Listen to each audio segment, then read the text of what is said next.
오늘 인간론 마지막 시간 같이 하도록 하겠습니다. 인간론 오늘 해서 이제 끝내고 다음 주에는 기독론 하도록 그렇게 하겠습니다.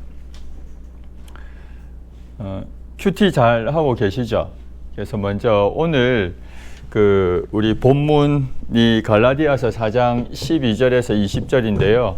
그 본문에 있는 내용을 잠시 한번 설명을 드리고 그리고 인간론 바로 들어가겠습니다. 갈라디아서 4장 이제 12절부터 20절까지의 내용에 보시면 사도 바울이 1차 선교 여행, 전도 여행할 때 그때의 일을 바울이 회상을 하고 있어요. 사도행전 13장하고 14장에 보면 1차 전도 여행하는 이야기가 나오거든요. 그때 갈라디아 지역을 바울이 이제 지역에 복음을 전했는데 그 갈라디아 교인들이 바울을 어떻게 대해 주었는지 회상을 하고 있습니다. 사도행전 13장에 보면 사도 바울이 그 안디옥 교회에서 파송을 받죠. 여기 안디옥은 수리아 안디옥이라고 이야기합니다. 수리아 안디옥. 여기에서 파송을 받습니다. 이 파송을 받을 때 같이 전도 여행을 했던 사람이 있어요. 그 사람이 누구냐면 바나바하고 또 한 사람 더 있는데 누구겠습니까? 같이 간 사람, 도중에 포기한 사람. 전도 여행 같이 갔다가 힘들다고 포기한 사람이 한 명 있었어요. 마가입니다. 마가. 예. 하고 바울하고 같이 이제 전도 여행을 떠났죠.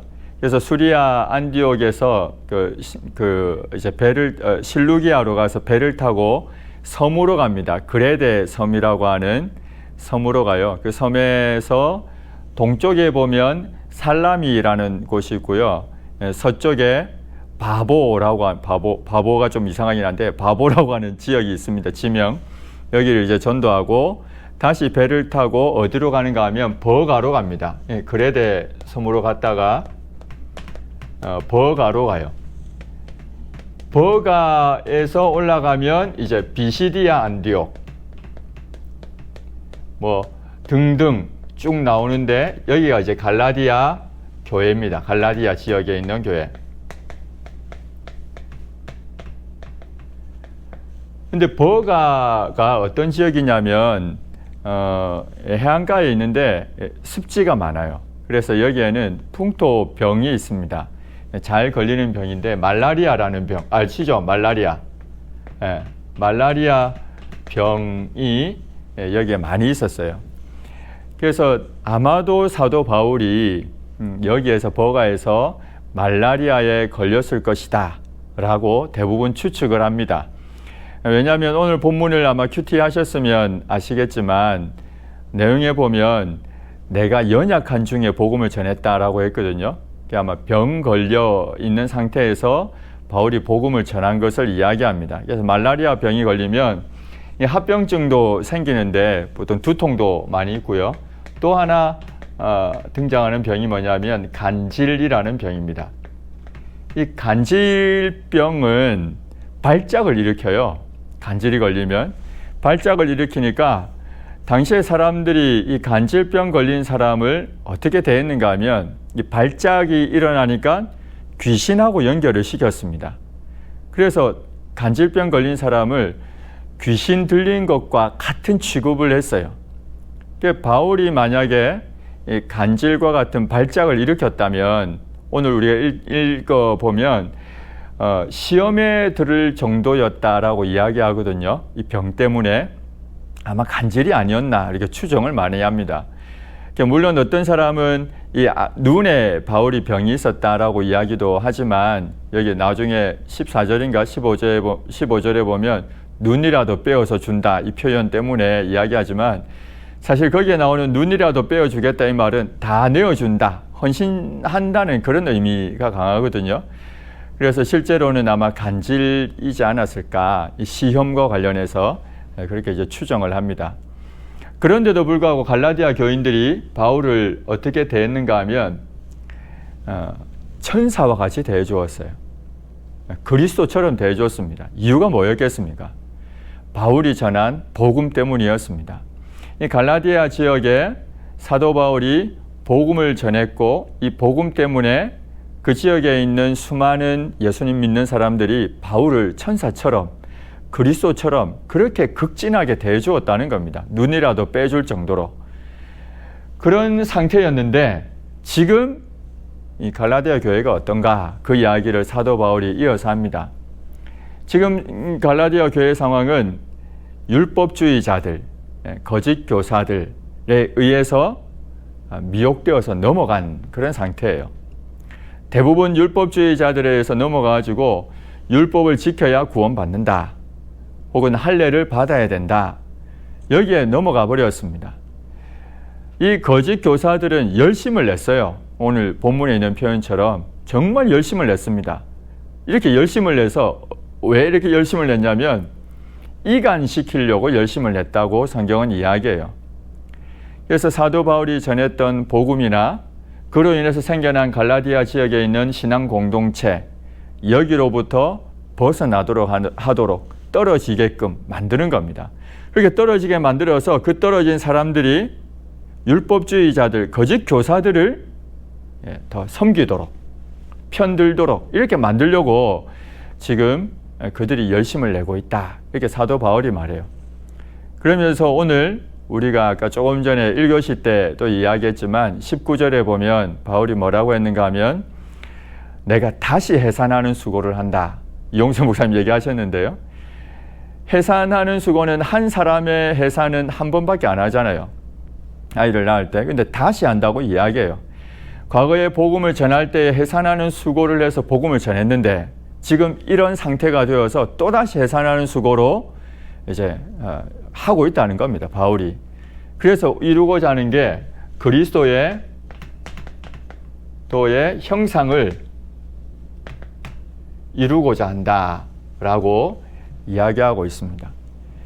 이 그리스도의 형상에 관해서 생각해 보면 이 하나님의 형상인데요. 그리스도의 형상이 우리 지난 시간에 공부했는데 히브리서 1장 3절에 보면 그 본체의 형상이라고 했잖아요. 그리스도의 형상은 하나님 자신의 형상과 똑같다라고 했습니다. 근데 사람이 창조될 때 하나님의 형상으로 창조되었죠. 하나님의 형상으로 창조되어서 거룩, 의로움, 선함 이런 것들이 남아 있었는데 타락했기 때문에 이 좁은 의미의 하나님의 형상은 상실해 버렸죠. 그죠? 그런데 우리가 예수님을 믿게 되면 하나님의 형상을 회복할 수가 있게 됩니다. 성령의 역사로 인해서. 그래서 이 하나님의 형상을 다시 회복하도록 한다라고 바울이 이야기합니다. 여러분 성경 중에 로마서 8장 29절에 보면 이렇게 되어 있습니다. 한번 찾아보실래요? 8장 29절. 성경 펼쳐서 로마서 8장 29절에 보면요. 이렇게 되어 있습니다. 같이 한번 읽을게요. 시작. 하나님이 미리 아신 자들을 또한 그 아들의 형상을 본받게 하기 위하여 미리 정하셨으니 이는 그로 많은 형제 중에서 맏아들이 되게 하려 하심이니라. 아멘. 여기 보면 하나님이 미리 아신 자들, 미리 정하신 자들이 있다라고 했습니다. 우리가 예정할 때 배웠죠. 창세전에 택한, 하나님이 창세전에 구원하기로 선택한 사람들이 있다는 겁니다. 여기 그 얘기했죠. 근데 이 사람들을 어떻게 하기 위해서 미리 정했다고 했습니까? 그 아들의 형상을 본받게 하기 위해서, 그리스도의 형상을 본받도록 하기 위해서 이들을 미리 정했다 이 말입니다. 곧 택한 백성들, 하나님이 이 사람들을 택해서 구원받게 하셨다면 이제 이 사람을 어떻게 하느냐? 하나님의 형상을 회복하도록 한다. 그리스도의 형상을 담도록 한다. 이 이야기입니다. 잘 아는 말씀인데 에베소서 4장에도 같은 이야기를 합니다. 에베소서 4장 한번 찾아보겠습니다. 4장 13절 말씀인데요. 거기에도 이제 같은 이야기를 하죠. 에베소서 4장 13절. 같이 한번 읽어보겠습니다. 시작.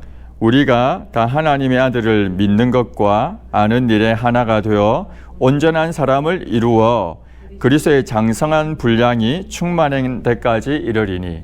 여기에도 그리스도의 장성한 분량이 충만한 데까지 이를 것이다. 이렇게 이제 이야기하고 있는 겁니다. 이게 오늘 본문에 있는 내용입니다. 그래서 본문에 있는 내용을 보면 사도 바울이 과거에 갈라디아 지역에 복음을 전할 때 그 교인들이 자신을 어떻게 대해 주었는가, 정말 극진하게 대해 주었다. 왜? 복음 때문에. 그런데 이 복음에서 벗어나고 있다는 거죠. 바울은 너무 안타까운 겁니다. 그래서 하나님이 이 그리스도의 형상을 이루도록 하기 위해서 내가 또다시 해산하는 수고를 하겠다라고 하면서 갈라디아 교회 편지를 쓰고 있는 게 오늘 우리가 읽은 본문의 내용입니다. 오늘 이제 큐티를 하셨으니까 그 내용이 있고, 갈라디아서 보면 우리가 1장부터 지금 이제 4장까지 큐티를 했는데요. 여기에서 가장 중요하게 다루는 내용이 뭐냐면 이신칭의, 이신득의 이렇게 이야기하죠. 이신칭의는 의롭다고 칭함을 받았다는 말이고, 이신득의는 의롭다함을 얻었다는 말이고 같은 말입니다. 그래서 이신득의, 이신칭의, 여기에는 의롭다함을 얻었다는 말이 많기 때문에 이게 이제 갈라디아서에서 핵심적인 주제로 나옵니다. 그런데 우리가 앞에 쭉 읽어보면 2장하고 3장에 보면 크게 두 가지 이야기를 해요. 어떤 이야기 하는가 하면 믿음으로, 율법이 아닌 믿음으로 너희가 의롭다함을 받은 것이다. 너희가 율법이 아닌 믿음으로 성령을 받았다. 이렇게 두 가지 이야기를 크게 하고 있습니다.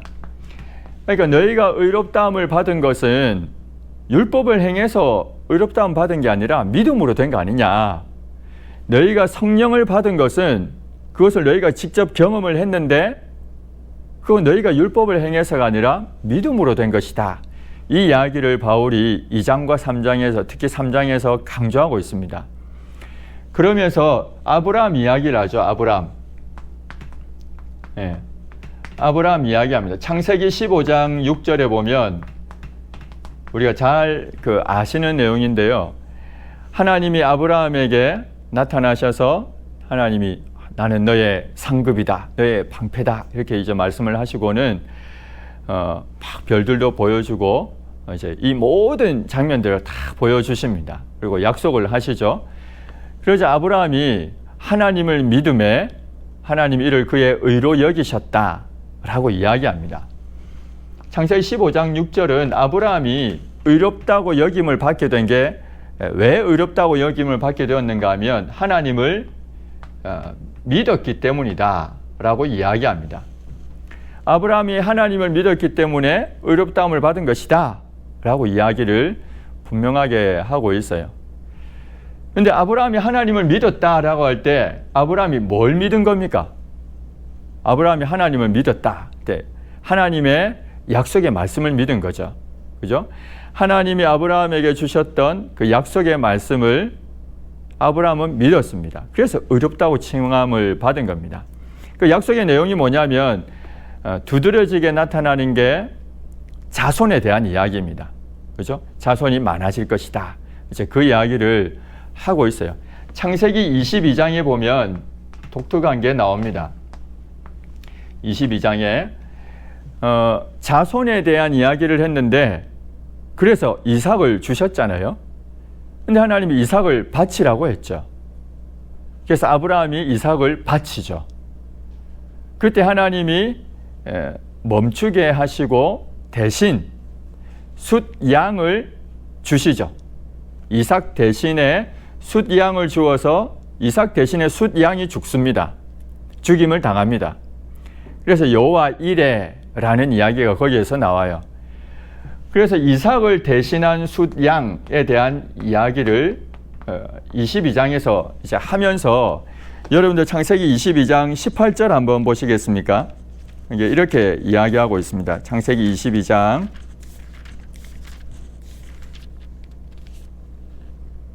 18 18절 말씀을 같이 한번 우리 읽도록 하겠습니다. 같이 22장 18절 읽겠습니다. 시작. 또 내 씨로 말미암아 천하 만민이 복을 받으리니 이는 네가 나의 말을 준행하였음이니라 하셨다 하니라. 너의 씨로 말미암아 천하 만민이 복을 받을 것이다 했잖아요. 22장 18절에 너의 씨 천하 만민이 복을 받을 것이다 라고 했는데, 우리 갈라디아서 큐티하다 보니까 그 구절이 있었어요. 어디냐면 갈라디아서 3장 16절 말씀입니다. 우리가 큐티했던 내용인데요. 갈라디아서 3장 16절 한번 찾아서 읽어보겠습니다. 갈라디아서 3장 16절 우리 큐티했던 내용입니다. 같이 한번 또 읽겠습니다. 시작. 이 약속들은 아브라함과 그 자손에게 말씀하신 것인데 여럿을 가리켜 그 자손들이라 하지 아니하시고 오직 한 사람을 가리켜 내 자손이라 하셨으니 곧 그리스도라. 결국은 너의 씨로 말미암아 천하 만민이 복을 받을 것이다 라고 했는데, 사도 바울은 이 갈라디아서에서 이 씨가 누구라고 이야기했습니까? 한 사람? 그리스도다 라고 이야기합니다. 결국은 아브라함의 자손을 통해서 천하 만민이 복을 받을 것이다 너의 씨 했는데, 궁극적으로 이 씨가 가리키는 인물은 한 사람 그리스도라고 바울이 갈라디아서에서 지금 이야기하고 있는 내용입니다. 요한복음에 보면 예수님이 이런 말씀을 하세요. 아브라함도 나의 때를 보려고 즐거워하다가 그 장면이 있습니다. 요한복음 8장 56절인데요. 제가 읽어드릴게요. 요한복음 8장 56절에 보면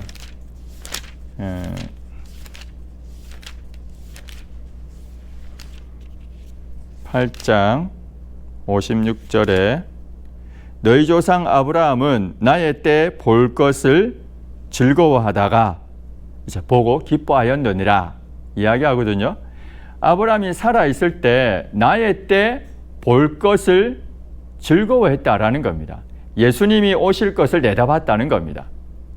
결국은 아브라함이 15장 6절에서 가지고 있었던 그 믿음의 내용이 하나님의 약속의 말씀을 믿는 건데, 그 약속의 말씀은 자손에 관한 씨에 관한 내용이고, 갈라디아서에서 이 씨가 그리스도라고 이야기했고요. 결국은 예수님도 이 요한복음에서 나의 때 볼 것을 즐거워했다라고 이야기하거든요. 예수 그리스도를 바라봤다는 거죠. 복음은 예수님을 믿는 믿음인 것입니다. 사도 바울이 믿었던 것은 결국은 구원자로 오실 예수님에 관한 믿음이었다. 이렇게 이제 보는 겁니다. 그게 갈라디아서 전체의 핵심 내용이라고 볼 수 있습니다. 이게 우리가 큐티했던 내용 중에 제가 한번 잠시 말씀을 드렸고요. 그래서 이제 율법을 비교를 계속 하잖아요. 율법의 역할이 무엇인가를 이야기했는데, 율법의 역할은 한시적입니다. 한시적이라는 말은 약속하신 자손이 올 때까지 필요한 것이 율법이라는 거예요. 아브라함이 의롭다함을 받은 것은 모세에게 율법이 주어지기 훨씬 전이었죠. 그래서 복음인데 이 율법이 왜 주어졌느냐? 한시적으로 주어졌다. 초등교사의 역할을 하는 것이다. 그리스도에게로 인도하는 그 역할을 하는 게 율법이다. 이제 그 이야기를 바울은 하고 있습니다.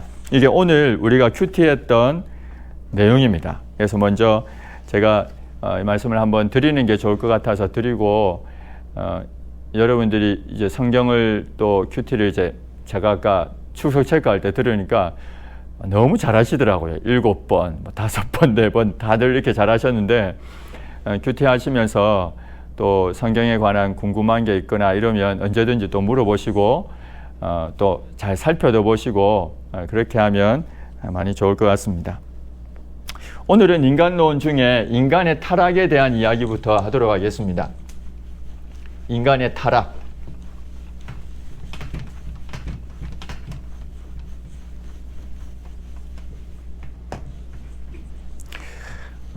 하나님이 창조하셨죠.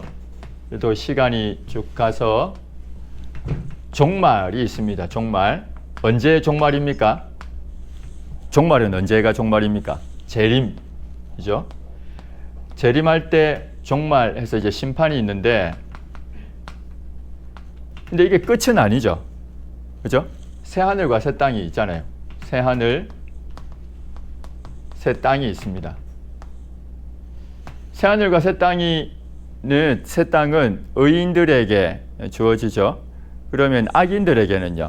악인들에게는 둘째 사망이 있습니다. 둘째 사망. 불못이라고 표현을 하고 있어요. 요한계시록 이게 20장 15절에 있습니다. 그래서 악인들에게는 예수님이 재림하시면 그래서 심판을 받아서 둘째 사망에 들어가게 되는 겁니다. 불못에 들어가게 된다. 그러나 의인들은 새하늘과 새 땅에 가게 된다. 이렇게 이야기합니다. 재림하고 나면. 근데 창조 이후에 사람이 타락을 했습니다. 타락. 오늘은 우리가 타락을 이야기할 테니까요. 그런데 우리가 타락에 있어서 중요한 게 뭐냐면 타락 전과 후는 완전히 달라졌다는 겁니다. 타락하기 전과 타락 후는 완전히 달라졌어요. 타락 전에 인간의 상태는 순전한 상태라고 했죠. 순전한 상태. 이 순전하다는 말은 죄가 없다는 말입니다. 그러나 죄를 짓지 않을 수는 있는데 또 지을 가능성도 사실은 남아 있죠. 그게 이제 아담의 상태였습니다. 죄가 없습니다, 전. 근데 후에는 타락 후에는 죄를 지어서 끊임없는 타락의 결과들이 나타나고요. 그 심판도 있습니다. 타락 후에는 세상이 많이 바뀌었습니다. 그래서 한많은 세상 이런 이야기를 하잖아요. 가요에서도 세상 노래에도 실제로 타락 후에 이 세상을 그냥 한많은 세상이라고 볼 수가 있어요. 타락 후에는 슬픔도 있고요. 아픔도 있고 고난, 질병도 있고 죽음도 있고 죄도 있고 이처럼 타락 후에는 그 전과 완전히 바뀐 상태가 되어버렸습니다. 타락 후에 이렇게 완전히 바뀌어버려서 이러한 모든 것들이 우리 인간에게 이제 더해지게 됐죠. 이전엔 없던 것들이 생겨난 겁니다. 타락 전에는 슬픔이 없었는데 슬픔이 이제 생겨나게 되고, 타락 전에는 죄가 없었는데 이제 죄가 나타나게 됐고요. 타락 전에는 죽음이 없었는데 이제 죽음이 생겨나게 되었습니다. 이처럼 타락 전과 후는 완전히 달라졌다는 겁니다. 그럼 이 타락의 과정은 어떻게 해서 타락이 일어나게 되었는가? 이 과정을 또 우리가 봐야 됩니다. 창세기 2장에 보면 16절하고 17절에 하나님이 동산에 있는 모든 나무의 열매는 먹을 수 있다고 했습니다. 그러나 선악을 알게 하는 나무의 열매는 먹지 말라고 했죠. 왜 그렇게 했습니까? 사람은 모든 열매를 먹을 수 있는 임의성이 있어요. 임의로 먹을 수가 있다는 겁니다. 자기가 자유를 가지고 얼마든지 임의로 먹을 수 있어요. 근데 선악을 알게 하는 나무의 열매, 선악과, 이건 먹지 말라고 했습니다. 왜요?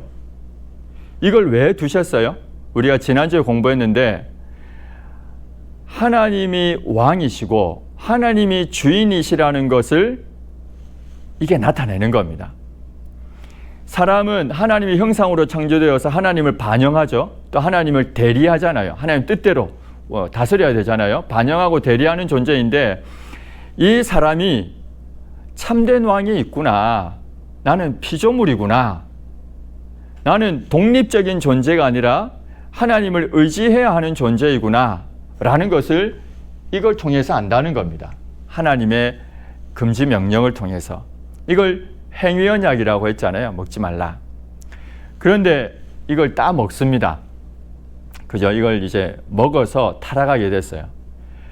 그런데 이때 따 먹을 때 등장하는 게 있는데 그게 뭐냐면 마귀입니다.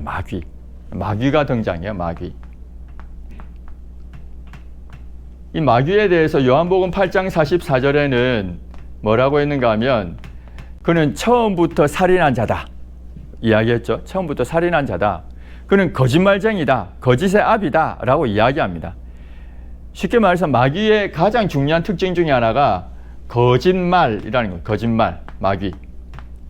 창세기 3장에 보면 1절부터 한번 볼게요. 마귀가 이제 거짓말하기 시작합니다. 그렇게 해서 하나님을 거짓말쟁이로 만들어요, 마귀가. 창세기 3장 한번 보겠습니다. 1절에 보면 그런데 뱀은 여호와 하나님이 지으신 들짐승 중에 가장 간교하니라. 사단이 뱀을 사용한 것입니다. 뱀이 여자에게 물어 이르되 하나님이 참으로 너희에게 동산 모든 나무의 열매를 먹지 말라 하시더냐. 이렇게 의심을 불러내요. 모든 나무의 열매를 먹을 수 있죠. 선악을 알게 하는 나무만 안 먹으면 되잖아요. 생명나무의 열매 먹었을까요? 뭐 안 먹었을까요? 그 전에 타락하기 전에 먹었겠죠. 그것도 먹을 수 있으니까.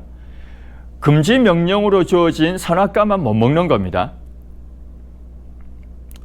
근데 여기 보니까 뱀은, 사단은 모든 나무의 열매를 먹지 말라 하시더냐. 의심을 막 불러일으켰습니다. 하와에게. 그래서 하와가 이야기합니다. 뱀에게 우리가 먹을 수 있다. 동산 나무의 열매를. 3절에 보면 동산 중앙에 있는 나무의 열매는 하나님의 말씀에 너희는 먹지도 말고 만지지도 말라. 너희가 죽을까 하노라 하셨느니라. 이미 넘어갔다는 걸 알 수가 있습니다. 하나님은 먹지 말라. 먹으면 반드시 죽으리라 했거든요. 근데 여기에는 먹지도 말고 만지지도 말라. 과장하고 있죠. 하나님이 우리를 얼마나 억압하는 줄 아느냐. 만지지도 말라고 막 이렇게 했다. 그러면서 죽을까 하노라. 하나님의 말씀을 막 바꾸고 변질시키고 있습니다. 의심이 막 들었어요. 그러자 4절 5절에 보면 뱀이 이야기합니다. 너희가 결코 죽지 아니하리라. 거짓말이죠. 반드시 죽는다 했거든요. 근데 결코 죽지 아니하리라 라고 이야기하며 사단이, 그리고는 너희가 먹는 날에는 너희 눈이 밝아져서 하나님과 같이 되어 선악을 알 줄 하나님이 아심이라. 너희 눈이 밝아질 것이고 너희가 선악을 알게 될 것이다 라고 이야기합니다. 그래서 이걸 먹고 선악을 알게 됐을까요? 모르게 됐을까요? 사단의 말은 다 거짓말이긴 합니다만 선악을 한편으로는 알게 된 거죠. 어떤 면에서요? 인간의 기준에서. 하나님의 기준에서 이것은 선이다. 하나님이 이것은 악이다. 이렇게 하나님이 이게 선이다. 이건 악이다. 이렇게 이제 규정을 했다라고 생각할 때 하나님이 사람은 악을 선이다. 선을 악이다. 이렇게 자기가 규정을 하는 겁니다. 그리고 선악을 자신이 규정하는 거죠. 하나님이 제시해 준 선악의 기준이 아닌 자기의 눈이 밝아져서 그래서 자기가 선과 악을 결정하게 되는 겁니다. 사단의 말은 거짓말이었죠. 그죠? 사단의 말은 거짓말이잖아요. 그런데 하와가 넘어갔고 아담도 넘어가게 됩니다. 근데 참 놀라운 건 하나님이 아담에게 먼저 물었죠. 왜 먹었느냐 하니까 아담이 뭐라고 했습니까? 뭐라고 했습니까? 하나님이 저에게 주신 여자, 그가 먹으라고 해서 내가 먹었습니다. 1차적으로는 하와에게 핑계를 댑니다. 모든 책임을 전가하고 핑계를 댑니다. 그러나 궁극적으로는 하나님께 돌리고 있죠. 왜냐하면 이 여자는 하나님이 주셨다고 이야기하니까. 결국 아담은 자기가 죄를 짓고서도 그 죄에 대한 핑계를 하와에게 대고 더 나아가서 하나님께 원망을 하고 있는 겁니다. 하와는 어땠습니까? 하와도 똑같죠. 하와도 뱀에게 모든 책임을 다 돌리지 않습니까? 여기에 보면 그렇게 해서 죄 타락하게 되었습니다. 이게 인간의 타락에 관한 내용입니다. 이렇게 타락하게 되어서 그 결과가 어떤가? 인간이 이렇게 이런 타락의 과정을 거쳐서 타락했거든요. 그 결과를 우리가 봐야 되는데 잘 아는 말씀이지만 로마서 3장 23절 한번 우리 찾아서 보도록 할게요. 로마서 3장 23절 말씀을 한번 읽어보도록 하겠습니다. 로마서 3장 23절 타락의 결과가 어떠한가? 같이 한번 읽겠습니다. 시작. 모든 사람이 죄를 범하였음에 하나님의 영광에 이르지 못하더니, 타락의 결과는 하나님의 영광에 이제 이르지 못한다는 겁니다. 모든 사람이 죄를 지어서 하나님의 영광에 이룰 수 없다. 이게 타락의 결과입니다. 구체적으로 나타난 것을 보면 사람이 생각하는 바가 모두 악하다. 창세기 6장 5절에 이야기하거든요.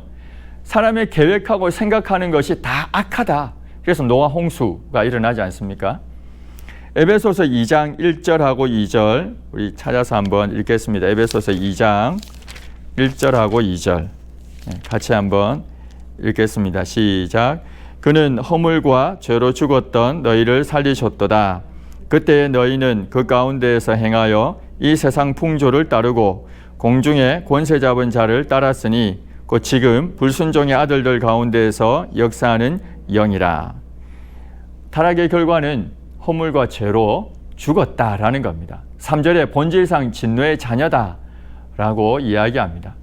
이처럼 인간은 타락에서 하나님의 영광에 이르지 못하게 되었고요. 죽었습니다.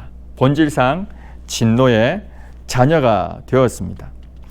좁은 의미에 있어서 하나님의 형상 상실했죠. 지난 시간에 설명드린 것처럼 선, 거룩, 의와 같은 좁은 의미의 하나님의 형상은 완전히 상실하게 되었습니다. 이게 타락의 결과입니다. 질문 하나 하려고 하는데요. 하나님께서 아담과 하와가 타락할 것을 아셨을까요? 몰랐을까요? 어떻게 생각하세요? 아셨겠죠? 그럼 왜 안 막았어요? 딱 타락하려고 할 때 짠 막아야 되지 않습니까? 근데 왜 안 막았겠습니까? 창조된 사람은 순전한 인간으로 창조되었습니다. 근데 사람이 불변하나요? 변하지 않나요? 불변성 이야기했는데 야고보서 1장 이야기하면서 회전하는 그림자도 없다. 불변하는 건, 영원한 건 누구에게만 해당됩니까? 하나님에게만. 그래서 이걸 비공유적인 속성이라고 했죠. 사람과 공유하지 않는다. 우리 신론할 때 공부했는데요. 하나님은 변하지 않고 영원하지만 사람은 유한한 존재여서 무한하지 않고 유한해서 변할 수 있습니다. 가변성이 있어요. 사람은. 사단이 계속 시험을 합니다. 사람은 언제든지 그 시험에 무너질 수가 있어요. 죄를 짓지 않을 수 있는 상태이지만 순전한 상태여서 그러나 죄를 지을 가능성은 여전히 남아있죠. 가변성. 그 때문에. 그래서 하나님은 아담과 하와가 타락하는 것을 막지 않으시고 다른 걸 하셨어요. 그게 뭐겠습니까? 구속 언약이라는 겁니다. 나중에 우리가 조금 배우게 되겠지만 구속 언약이라는 것은 이걸 아시기 때문에 이 세상을 창조하기도 전에 삼위일체 하나님께서 택한 자들을 구원하기로 작정을 하신 겁니다. 이게 은혜죠. 하나님의 은혜를 베풀어 주시는 겁니다. 사람의 유한하고 변화의 가능성이 있고 얼마든지 시험에 무너질 수 있기 때문에 그런 상태이기 때문에 순전하지만 그래서 그대로 내버려 두지 않고 타락하도록 두시고는 그 전에 이미 구원 계획을 따로 세워 두셨다라는 겁니다. 이것이 하나님의 은혜입니다. 하나님의 긍휼, 이것이 드러나게 된 거죠. 이렇게 해서 인간의 타락에 대해서 제가 잠시 설명을 드렸습니다. 그리고 주제 하나만 더하고 잠시 쉬겠는데 원죄에 관한 이야기입니다. 타락에 대해서는 이제 대충 이해가 됐죠. 이제 원죄에 관한 이야기를 잠시 하고 한 5분 쉬도록 할게요.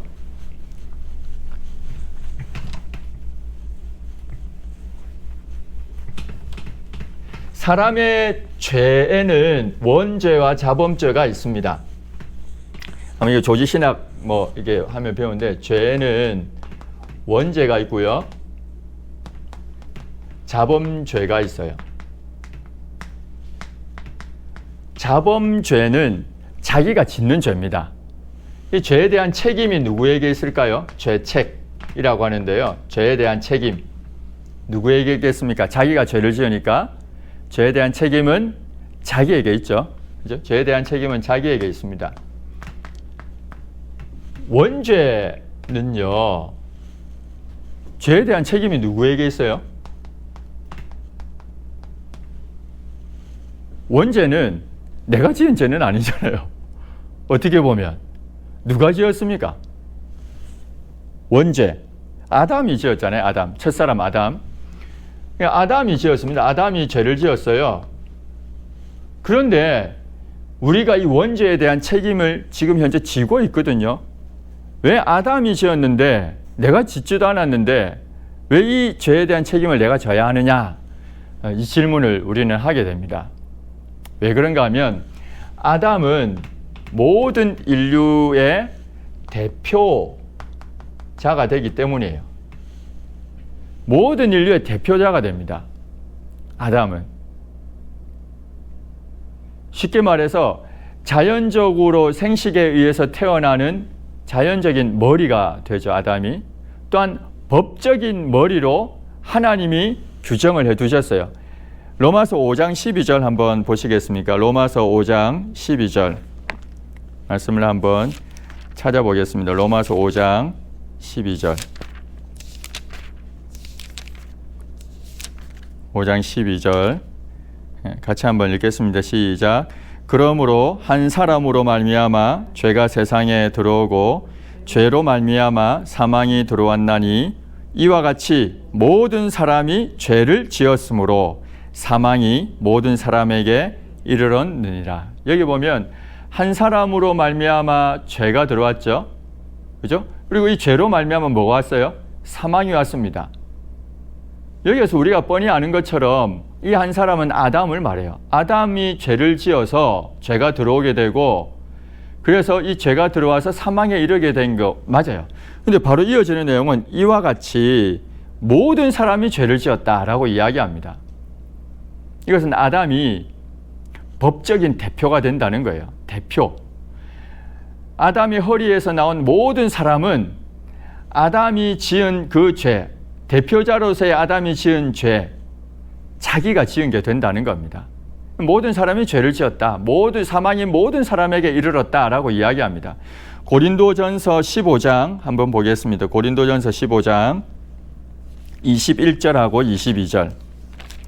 고린도전서 15장 21절하고 22절. 같이 한번 읽겠습니다. 시작. 사망이 한 사람으로 말미암았으니 죽은 자의 부활도 한 사람으로 말미암는도다. 아담 안에서 모든 사람이 죽은 것 같이 그리스도 안에서 모든 사람이 삶을 얻으리라. 이 아담과 그리스도를 비교하면서 아담으로 인해서 모든 사람이 죽었다. 죄에 대한 책임을 지게 되었다는 겁니다. 이게 원죄라는 거예요. 그래서 죄에 대한 원죄로 인한 이 죄에 대한 책임은 우리 모든 인류가 지게 되었습니다. 그러면서 그리스도를 이야기하고 그리스도께서 부활하심으로 우리도 부활하게 됐다. 아까 그 1교시에 둘째 아담 이야기를 잠시 하셨잖아요. 근데 성경에는 마지막 아담이라고 표현이 되어 있습니다. 고린도전서 15장에 보면 있는데요. 45절 되어 있네요. 45절에 보면 이렇게 되어 있습니다. 기록된 바 첫사람 아담은 생명이 되었다 함과 같이 마지막 아담은 살려주는 영이 되었다. 첫사람 아담과 마지막 아담을 비교하면서 첫사람은 하나님이 창조하실 때 생명이 되었죠. 근데 이 마지막 아담은 살려주는 영이 되었다. 이렇게 이제 표현하고 있는 겁니다. 그래서 첫사람 아담과 마지막 아담, 그리스도를 비교해서 설명하는 내용이 고린도전서 15장에 있는 내용입니다. 이처럼 원죄에 대한 책임, 이 죄에 대한 책임도 모든 인류가 지게 되었다라는 겁니다. 그리고 원죄에는 또 하나 있는데요. 이 죄에 대한 책임, 아담이 지은 죄가 결국은 우리의 죄가 됐죠. 우리 인류의 죄가 되었습니다. 그런데 이 아담이 지은 죄, 또 우리 인류가 지은 죄, 라고 했는데 아담이 죄를 지어서 아까 우리가 타락 이야기할 때 타락의 결과로 나타났던 것이 한마디로 한많은 세상이라고 했잖아요. 슬픔과 고난과 죽음, 죄 이런 게 덧붙여진 세상이라고 하지 않았습니까? 이게 오염된 상태라는 겁니다. 우리 인간에게 있어서 더 이상 선한 것이 남지 않은 전적으로 부패한, 전적으로 무능력한 상태가 되었다는 겁니다. 그게 죄 오염이라고 해요. 오염. 원죄는 죄에 대한 책임을 이야기하면서 또 하나는 오염을 이야기합니다. 이 오염은 인간은 전적으로 부패했어요. 전인격적으로 부패했습니다. 선한 것이 하나도 없다고 이야기합니다. 뿐만 아니라 전적으로 무능력해요. 에베소서 2장 1절에 봤던 것처럼 허물과 죄로 죽었다라고 했거든요. 죽었기 때문에 무능력합니다. 구원 가능성이 전혀 없어요. 이게 오염된 상태라는 겁니다. 그래서 우리 사람은 이 원죄를 가지고 태어나게 됩니다. 근데 펠라기우스라는 사람이 있었는데요. 이 펠라기우스는 4세기경 사람인데 뭘 주장했는가 하면 원죄를 부정했습니다. 그러니까 태어나면서부터 죄를 가지고 태어난다는 것을 부정했어요. 그리고 이렇게 이야기합니다. 태어날 때는 순전한 상태로 태어나는데 태어난 뒤에 죄를 짓게 된다. 그래서 죄인이 되는 거다. 이렇게 이제 펠라기우스가 주장합니다. 자유의지를 강조하는 거죠. 펠라기우스에 의하면 결국은 인간의 행위로 구원을 얻기까지 합니다. 나아가게 되면. 그러나 이 내용은 틀렸죠. 성경에 지지하지 않기 때문에 성경은 모든 사람이 죄인이라고 이야기합니다. 태어날 때부터. 그런 내용들은 성경에 많이 있습니다. 창세기 6장 5절 아까 이야기했지만 사람은 어려서부터 생각하는 바가 악하다라고 이야기했거든요. 계획하는 바가 항상 악하다라고 이야기했습니다. 창세기 6장 5절에 시편 51편 한번 보겠습니다. 성경의 시편 51편 5절 한번 찾아서 한번 읽어볼게요. 시편 51편 5절 같이 한번 읽겠습니다. 시작. 내가 죄악 중에서 출생하였으며 어머니가 죄 중에서 나를 잉태하였나이다. 내가 죄악 중에서 출생했다. 어머니가 죄 중에서 나를 잉태했다. 이렇게 표현합니다. 쉽게 말해서 다윗은 태어나기도 전에 죄인이었다 이 말을 하고 있거든요. 원죄를 가지고 사람이 태어난다는 것을 이야기하고 있습니다. 사람은 원죄를 가지고 있습니다. 그러면 이처럼 사람이 죄로 인해서 오염이 됐는데 타락한 이후에 이게 이제 그 다음 사람 모든 인류에게 다 전달되잖아요. 이 오염, 이 원죄가 어떻게 전달되느냐 이 질문을 어떤 사람이 했어요. 근데 여기에 대한 답은 성경이 이야기하지 않습니다. 죄가 어떻게 전달되는가는 이야기하지 않는데 많은 사람들은 여러 이야기를 했습니다. 어떤 경우에는 생식에 의해서 오염이 전달된다. 지난번에 우리 유전설 막 이야기했잖아요. 또 어떤 경우는 영혼이 타락한 상태에서 육체와 결합한다. 영혼의 선제설 지난번에 한번 얘기했습니다. 우리 인간론 첫 시간 때. 그렇게 주장하는 경우도 있지만 성경은 정확하게 이야기해주고 있지 않습니다. 창세기 5장 3절에 보면 아담이 이제 가인과 아벨 중에 아벨이 죽고 대신에 셋을 낳게 되거든요. 그런데 셋을 낳을 때 자기의 형상을 따라서 이 아이를 낳았다고 이야기해요. 그러니까 아담이 자기의 형상에 따라서 이 아이를 낳았다는 말은 곧 부패한 죄 오염된 상태로 이 아이가 태어났다. 그런 의미가 됩니다. 시편 106편 38절에 보면 무죄한 자의 피에 대한 이야기를 합니다. 무죄한 자의 피. 이 말은 그러면 죄 없는 사람이 있구나 이 생각을 합니다. 근데 무죄한 자의 피는 여기에는 어린아이들을 지칭을 하고 있는데요. 시편 106편에서는 성인들에 비해서 상대적으로 죄가 없다는 의미지 그들이 죄가 없다는 의미는 아닙니다. 고린도전서 7장 14절에 보면 우리가 좀 난해한 구절로도 보는데 믿음의 자녀들은 거룩하다고 했어요. 믿음의 자녀들은. 믿음의 자녀가 거룩하다고 했는데 그러면 믿음의 자녀들은 죄가 없는가? 그렇지 않습니다. 이 믿음의 자녀가 거룩한 것은 언약 아래에 있기 때문입니다. 언약 아래에 있기 때문에 그들을 거룩하다라고 하는 것이지 그들이 죄가 없어서 거룩하다 이렇게 말하는 것은 아닙니다. 이게 우리가 아는 것처럼 모든 어린아이든 모든 사람은 태어날 때부터 원죄를 가지고 태어난다. 원죄를 가지고 태어난다는 말은 그 원죄에 따른 죄에 대한 책임, 죽음이죠. 그걸 내가 져야 되고 뿐만 아니라 오염된 상태로 전적으로 부패했고 전적으로 무능력한 상태로 태어난다라는 걸 인정하는 겁니다. 죄의 오염으로 부패하게 되었기 때문에 내가 선한 것을 원하지만 선을 행할 수 없다라고 사도 바울은 로마서 7장에서 또 이야기했습니다.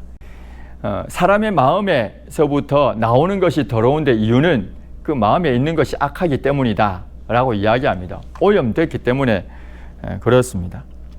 그러면 중생한 사람은 어떻습니까? 중생, 예수님 믿는 사람, 중생한 사람.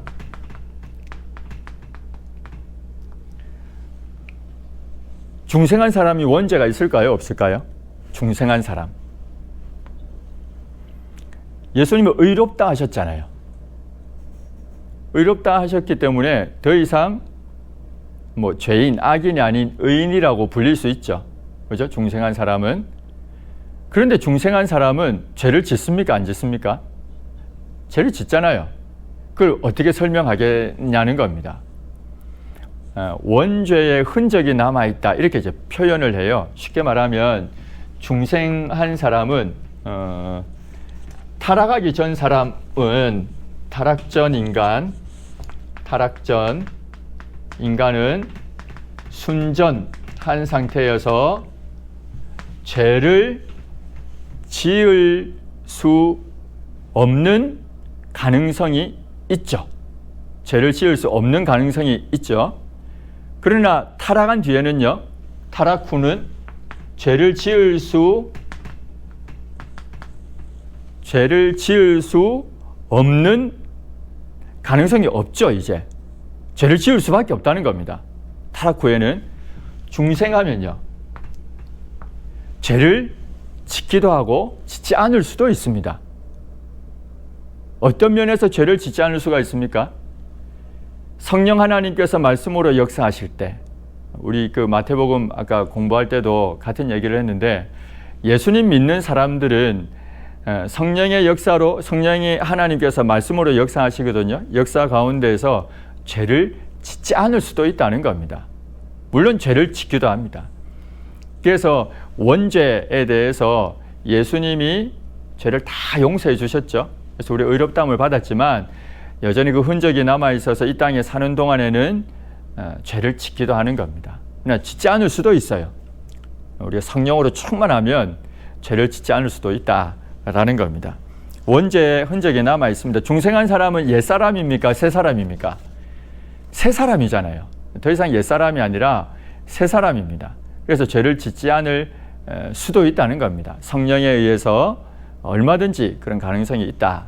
그래서 우리는 하나님 앞에서 거룩해져 가야 하는 겁니다. 레위기 11장 45절에 보면 하나님이 내가 거룩하니 너희도 거룩하라고 하셨거든요.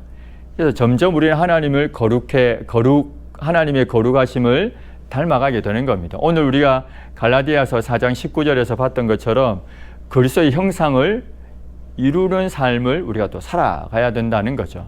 이게 중생한 사람, 삶의 모습이 되어야 할 것입니다. 여기까지 해서 지금 뭐 했냐면 우리가 인간의 타락에 대해서 했고요. 그리고 또 하나는 원죄 했습니다. 그래서 이제 한 5분 쉬었다가 남은 시간에 이제 죄 형벌, 구속 언약, 은혜 언약 이 세 가지 하도록 하겠습니다. 5분 쉬겠습니다. 예.